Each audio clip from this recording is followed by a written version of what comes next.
Hello everyone, my name is Elsie. I am a Zimbabwean author, the owner of the Vision Production, and also I write and I'm a speaker. On this channel, I talk about cultures, especially about Zimbabwe and also the America where I have lived many years, but also throughout the world, the different cultures that I have experienced. Today, this is a new video, kind of like real new, because I never did this kind of a series of food. But today I want to show you one of the, like a local way of preparing food in Zimbabwe. Um, we have beef as usual, where you can roast it, you can stew it. Those are the main things that we do. But when you get in Zimbabwe, if you do not eat what's called chimukuyo, you are missing out. And because here in America, we don't have chimukuyo.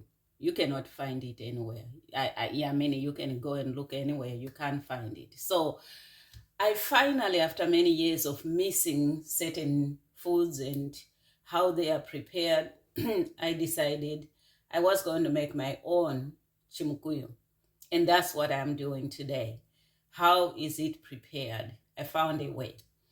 So the first thing, I'm going to turn on the oven. I'm standing right by the oven. I'm going to turn on the oven to, well, right now actually I can wait. But the first thing I have here, as you can see, it's a beef chuck that I'm going to have. And I have a pot here that I'm going to prepare. And I'm going to cut this beef in a certain way where it's going to, like it's a string. And then I'm going to boil it a little bit and season it the way I want it to be. And I'm going to put it in the oven. And it's going to be a little bit, it's a process actually, because when they do it in the country, they have like plenty of meat usually around them. Maybe cow is killed. There's no refrigerators there. So the only way of preserving our meat most of the time is making chimukuyo, making dried meat or jack meat. And this is slightly different from the jack meat we have here, because you can just take that one and you can just maybe eat.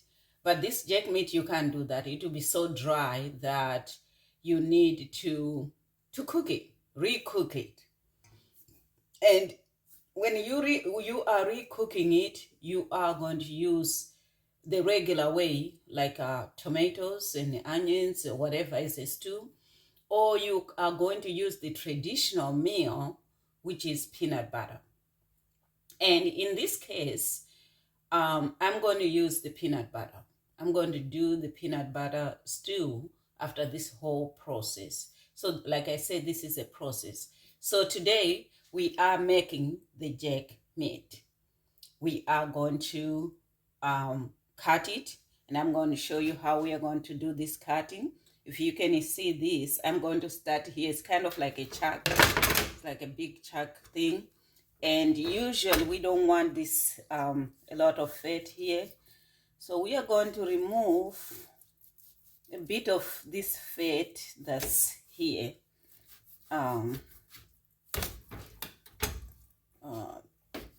Just remove this fat. If they are putting it on the oven, on the outside fire and stuff like that, sometimes they'll just kind of do it with the fat. Why? Because the fat is going to melt down anyway as the heat goes on and on and on this meat. The fat will just melt down. But in this case, I don't have that, that kind of setting where I can put over the fire. Usually they will just cut it, put it over this flaming hot charcoal, and it will start just melting down. So this is where we are going to do. We start right here. It's like you go through a circle. If I have someone, usually this process is done with two people maybe who are cutting this meat. One is holding the other side and the other one is cutting. something like that, to just make it easier, you know. But as you can see, I don't have anyone around me, so I'm doing this process by myself, and it works. It's not like it doesn't work. It works. It's just maybe it takes a little longer than what I want it to be. Might take a little longer, but it's a durable thing to do. And before we could go on and on and on, maybe you're wondering, what am I doing there? I'm going to show you right now what I have been doing. And it's kind of like a weird way, but this is the way. And the reason to cut it like this is to make sure it doesn't take too long to dry. Not only that, but also to make sure that when you dry it, it doesn't remain some wet pieces inside there that can rot. So this meat, when it's put to dry, it's going to be very, very dry everywhere. That's the idea. So this is what we are doing, okay? So I'm cutting this meat in a way where it's like every space, there's going to be heat penetrating through it. After this, we are going to put this meat inside this pot and boil it a little bit. But right now, I'm just cutting this meat. That's what I'm doing now, just finishing cutting this meat and then put it in a pot. So here we go. I have this big stretch of a meat that I am now going to put in this pot and boil.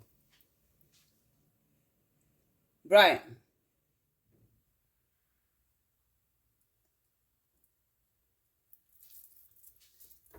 So there was a lot of distraction there, but that's okay.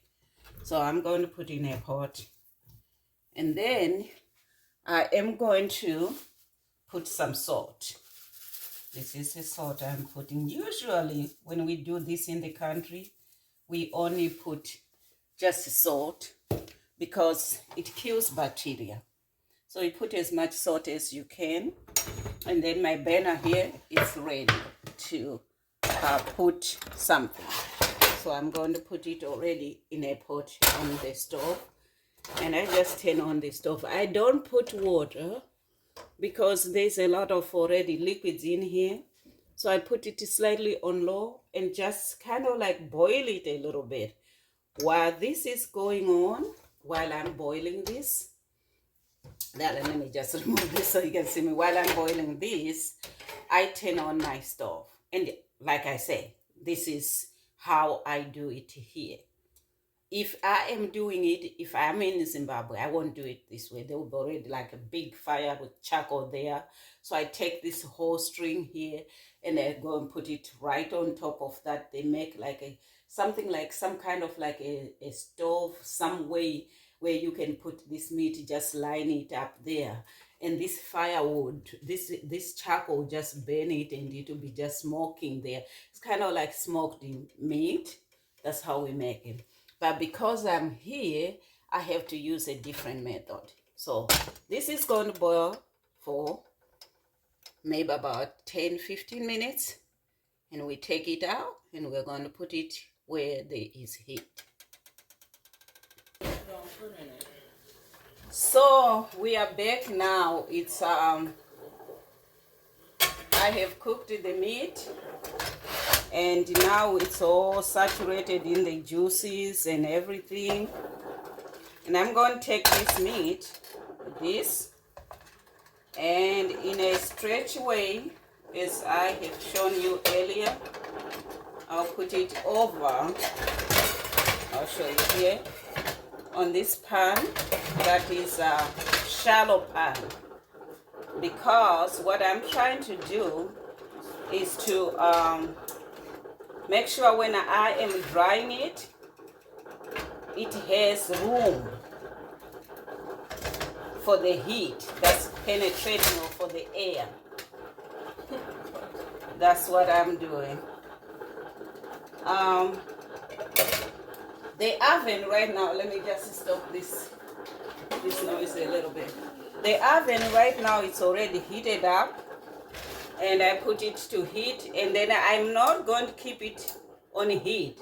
I'm just going to turn it off because there's so much heat that remains there. This is the meat so far. So there's a lot of heat that is in the oven, and I'm going to put it there.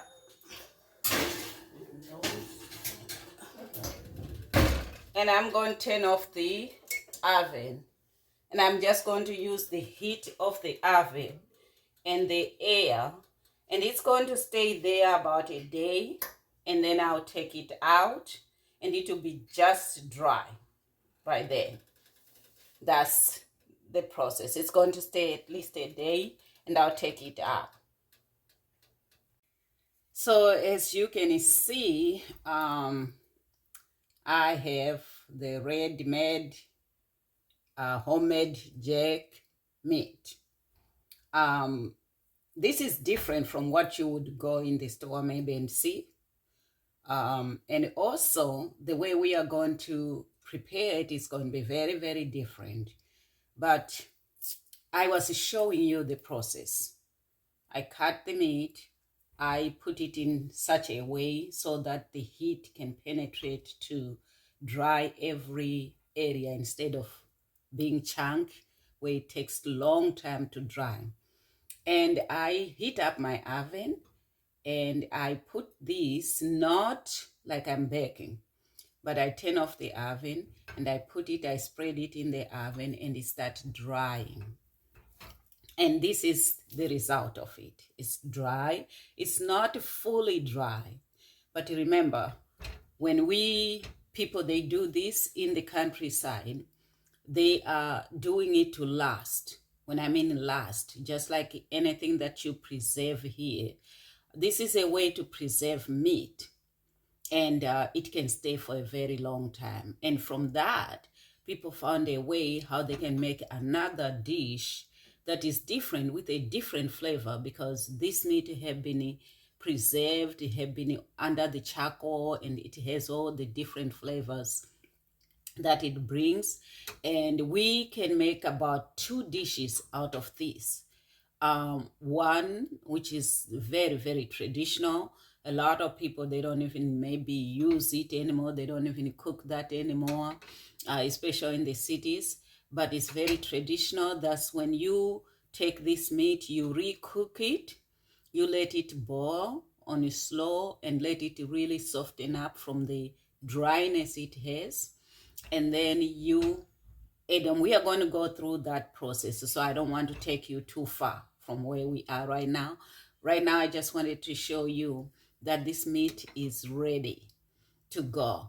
If I want, or if it was in the country, it could go another 3 more days, maybe 4 more days, because as I have said, they keep this meat for about maybe 6 months to a year, and it will still be good. Why? Because the salt, which is a preservative, and also it was dried, which is another preservative. So, they can keep this for a very long time, and they can just use a little piece at a time, and they have their meat and their protein and everything. Okay, so I'm going to just wait here for a minute.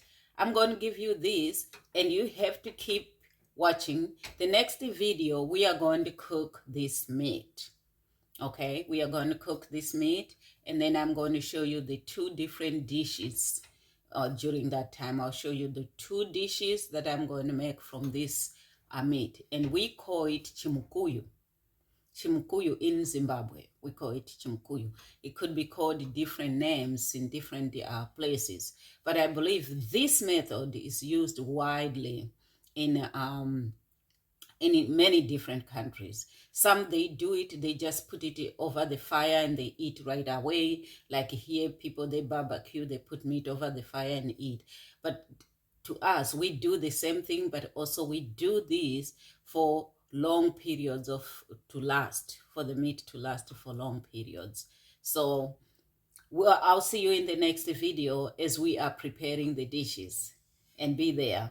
ring the notification. If you haven't done so, just do so now so you don't forget, so you can see these 2 dishes that I'm going to prepare in the next video. Thank you so much for watching, and thank you for being here. Bye.